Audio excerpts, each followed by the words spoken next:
Hi everyone, Sajid Amit here, and I just wanted to drop a very quick video comparing three basic IEMs. So I have with me today my own set, which is the Empire Ears Legend EVOs. I love this. I own them. I bought them with my own money. But I'm the sort of person, if I find something that I like more than what I own, I do often try to sell and buy the one that I like better. So that's just to say that I'm going to try to not be biased towards the Legend EVOs, of course. I also have the Vision Ears EXT or EXT. Beautiful IEMs, and they have been getting a lot of attention on the internet of late, and I thought it'd be interesting to compare them with the Legend EVOs because they're both somewhat bassy or quite bassy IEMs. And last but not the least, the most iconic among bassy IEMs, which is the Sony Z1Rs. A lot of people will have heard these IEMs. They've been around for a long time, and a lot of people own them or have tried them or have owned them at some point. And these are pretty well known. So how do these three compare? Very quickly, if you're wondering which is the bassiest, I think on this table, to my mind, the Legend EVOs are still the bassiest, but the Z1Rs come really close. In terms of bass quality, I think they're quite close, which is saying a lot because this is a much cheaper IEM, the Z1Rs. The Legend EVOs, I think, have a more textured sub bass, a more detailed sub bass, and just wonderful extension, sub bass thickness, rumble, slam. The Z1Rs have slightly more mid bass energy, I felt. This is a more sub bass oriented tuning. The Legend EVOs, the Z1Rs have both mid bass and sub bass, and really awesome bass for the price. Comes really close to the Legend EVOs, I think. The EXTs or EXT IEMs for Vision Ears also have superlative bass, superlative sub bass, just overall wonderfully tuned in the bass frequencies. But they do lack that last bit of sub bass naturalness in terms of decay and texture, I think. So that's for bass. Mid-range wise, honestly, the Legend EVOs have extraordinary mid-range. The upper mid-range tends to be somewhat forward, but it's also because it needs to be forward to sort of, be symmetrical, or let's just say to balance out the excess sub-bass energy. And so it doesn't sound like it's excess. The mid-range tuning, the upper mid-range tuning here, in terms of graphs, it might come off as forward, but in hearing, I don't think it does, because it's important to have the upper mid energy to balance the sub bass shelf, so it sounds smooth, the transition, and it does, and it's a wonderful tuning that I think is not harmonish completely, but I think Empire Ears has pulled off a great tuning with this. Here, the mid range is not as forward; it's more relaxed.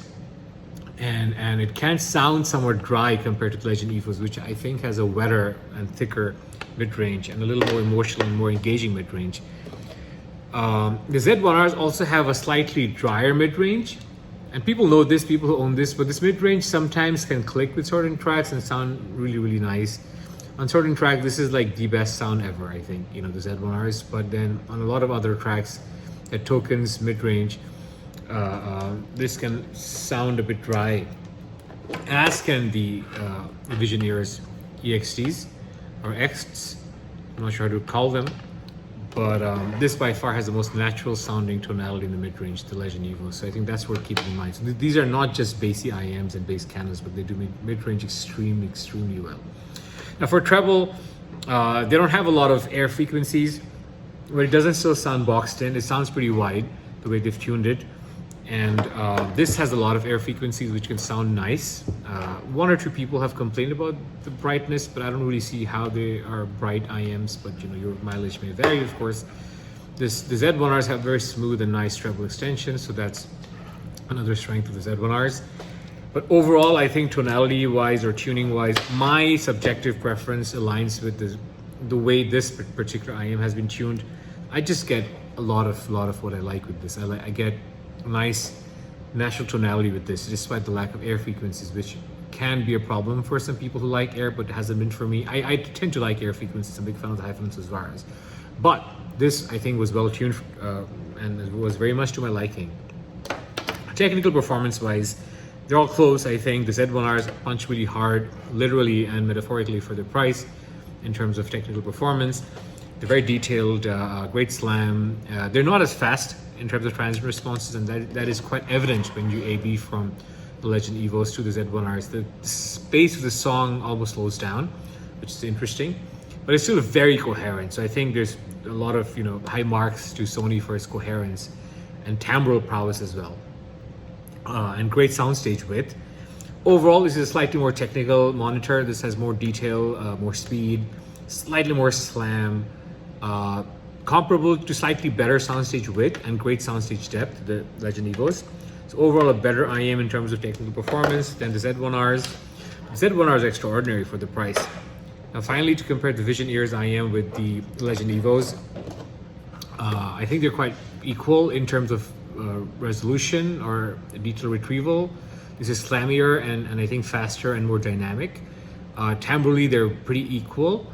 And soundstage width and depth wise, I think the Legend EVO just outperforms the Vision Ears. So overall, in terms of tuning, if you want a more relaxed signature that don't want to have upper mids close to you or too much upper mids energy, then I think this is perhaps the best IEMs you can buy, the Vision Ears.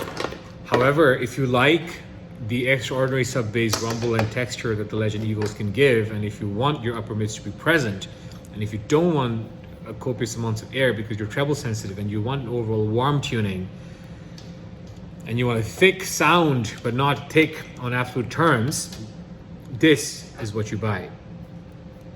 And however, if you want bass and an overall great presentation with decent treble frequencies but don't want to spend the kind of money that the other IEMs on the table cost, sub $2,000, this is perhaps one of the best IEMs you can buy for the money, especially if you like bass.